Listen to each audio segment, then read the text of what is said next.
And we're back, ladies and gentlemen, with the show of madness, giving you one last dose of madness before the ball drops in New York City in 24 hours, only known as Under the Radar.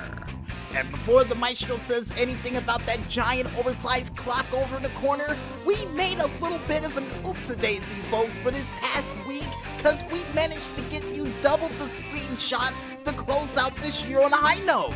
So, to thank you guys for listening in to all these episodes of madness from this past decade, I think it's time for us to go into a very special jam-packed edition of the 4 Squared Delight, with 7 games to present. Nice!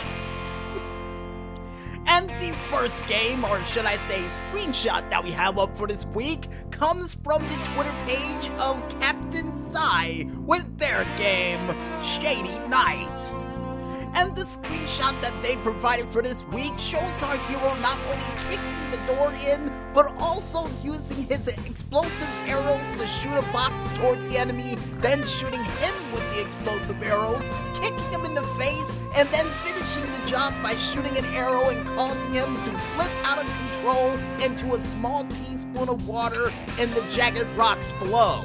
And Maestro said he didn't see any rocks, but trust me, with a fall like that, chances are there's rocks down there. There's rocks down there. And this screenshot automatically reminds me of I guess a medieval version of Super Hot with a little hit of Hardcore Henry in there as well. And here's hoping in the near future for this game, besides a bow and arrow, they also include melee weapons that you could use to try to take out your opponents, and maybe a medieval flail to smack the enemy upside the head with. Cause you never know, folks. You may need to use a weapon that you can swing and keep people at a distance while you reload the arrows for your bow. But then again, Maestro said it was a crossbow, so that's not gonna be much of a problem. Hey, you don't know, you've never used a crossbow before. But besides that crossbow argument that we're gonna have, folks, the next screenshot that we have up comes from the Twitter page of Subliminal Man with his said screenshot from the video game Button City. Nice! And the screenshot that they provided for this week shows our fox-like friend just sitting down on a bench and relaxing. And it would say above the screenshot, take some time and relax. And for some strange reason, while he's relaxing, I'm reminded of that classic song from the Rascals known as Groovin' on a Sunday afternoon. Even though it's not a Sunday afternoon, it's more or less a Monday night for most, but this screenshot automatically reminds me of, I guess, Animal Crossing. And the fact that the fox is sitting next to this mini-mart and not getting harassed by Tom Nook lets me know that it's not Animal Crossing. And here's hoping in the near future, Tom Nook aside, that they also allow you to interact with other people in this small town or run your own business in this town. Cause it also reminds me of the small town of Busy Town during that show that used to air on Nickelodeon, which was a pretty cool show too. And the next game that we have up, besides onomatopoeias, folks, comes from the Twitter page of Alan Sayan, and hopefully you said that last name right, with their screenshot for the video game Work in Progress. But according to Skull Commando Labs, or Lab Skull, the game known as Brutal Alien, or Brutal Alan. And it was Alan. I thought it said Alien, but it was Alan. Right, I like it.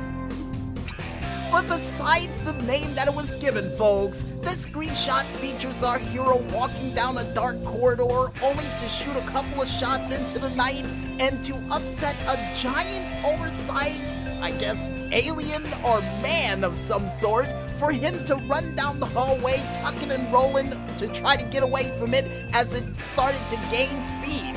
And my god, that thing could run for his height. Jeez. And this automatically reminds me of, I guess, a little hint of, the remake version of Max Steel with a little hint of the Bureau of Alien Detectors. And thank goodness for them, they didn't have to fight those aliens outside those mech suits, because if they were that size, yeah, that would be a problem. And here's hoping in the near future for this game they give you something stronger than a pistol to try to take that thing out, because it was tickling them instead of hurting them. So maybe a shotgun or a laser rifle of some type to try to take it down, or hopefully you can get a friend to join alongside you to try to take this alien menace down before he takes you down, or most likely throws you halfway across the room with extreme prejudice. Yeah, that's exactly what I think might happen. And the next screenshot that we have up, speaking of aliens, folks, comes from the Twitter page of SpacePirate_IO with their game, Age of Rust. And the screenshot that they provided for this week shows our hero making his way into an ancient temple, only to scan a couple of the rocks and activate something in the background for one of the statues to lift up on the side as he walks into this mysterious cavern with no knowledge of the planet whatsoever. So you automatically know what's gonna happen next, folks. You automatically know what's gonna happen next. And this screenshot automatically reminds me of the movie Prometheus. Yep, definitely reminds me of Prometheus on how creepy this ancient temple looks, and with the fear of some giant alien coming out of nowhere and taking you out. So here's hoping in the near future for this game, besides this alien scanner that they give you something along the lines of, I guess, a flamethrower to take out these aliens just in case they're not friendly. But if they are friendly, the scanner should be just fine. Hopefully it's a translator so you can say, "I come in peace" or something. Because that's the only, peaceful solution that I have that I could think of under such short notice after entering a temple like that. And I think it might work. I don't know. Anyway, the next game that we have up, besides Peace in Alien Space, comes from the developers, or from the Twitter page of Berserk Boy Game with their game, Berserk Boy. And during this screenshot, it features our lightning zapping friend here, not only doing lightning kicks, but also using a stream of current to go into a secret room to collect powered shells, and then go back down to beat the living crap out of a shielded enemy until he explodes into bits, only to take out 2 more enemies with a ground pound and some more lightning kicks that reminds me of something straight out of Street Fighter. And as a matter of fact, I'm pretty sure that was Chun-Li's front kicks that he did too. Yeah. And besides speaking of Street Fighter, folks, this game automatically reminds me of Livewire from the Superman animated series show that took place on WB, with a little hint of Mega Man in there as well. And here's hoping in the near future, besides using your electrical powers to ride through current to get to secret areas, you can also use it to actually grab an enemy and steal their energy to power up a beam cannon to take out a multitude of enemies as a special attack. And Maestro said he may not have a beam cannon, but at the same time, with a suit like that, yeah, he's got a beam cannon. I know he's got a beam cannon. And if he doesn't, hopefully you can upgrade to one. Yeah, that'd be cool. And the next screenshot that we have up, besides upgradable super suits, comes from the Twitter page of Willem Rosento with their said game, Go Go Kuamono.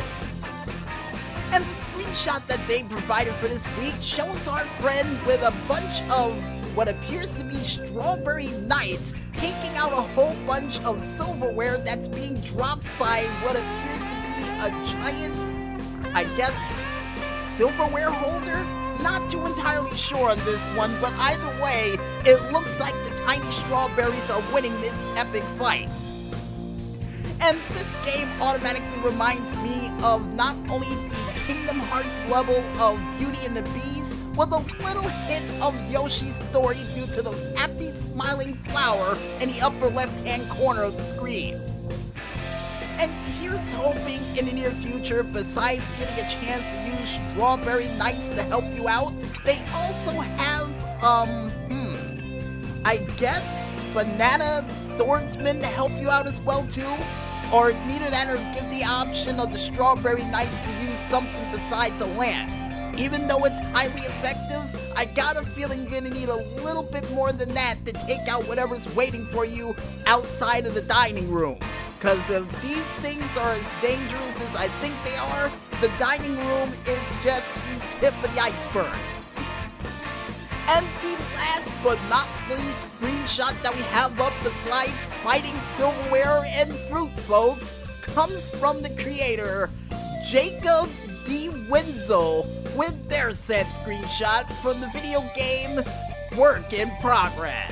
Because it doesn't have a name just yet, but I'm gonna probably go with Fighting on the Rooftop for this one. And the screenshot that they provided for this week shows our hero not only dodging a whole bunch of punches to just backhand, kick, and roundhouse kick people in the face at will, but also shows him trying to make his way to the other roof side before the screen would go black. And according to the maestro, it wasn't really a leap that he was trying to make to the next rooftop, he was just trying to jump kick the guy in the face. Nice! And this gameplay or screenshot that they provide us for this week automatically reminds me of, strangely enough, True Crime Streets of LA with a little hint of Fighting Force and whatever sort of Jet Li movie I could think of at the time, which was the movie One. Even though I think those guys weren't those secret police force that tried to take him down. They were just regular rooftop thugs. Hey, that could work in as a deleted scene for the movie.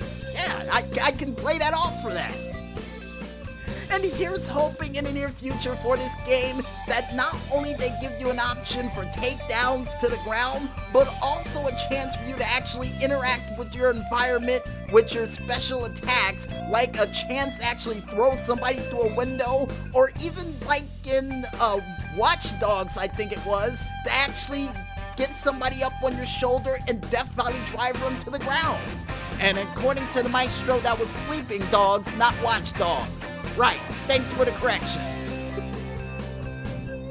And with that, folks, if you guys want to check out any other cool screenshots that are still trying to make their way through the Twitterverse as we speak, you can head on over to the Twitter page of not only Oliver Snyder's Octocurio, Shot_Games, Playing Indies, Indie Rhymes, or even under the hashtag of Screenshot Saturday.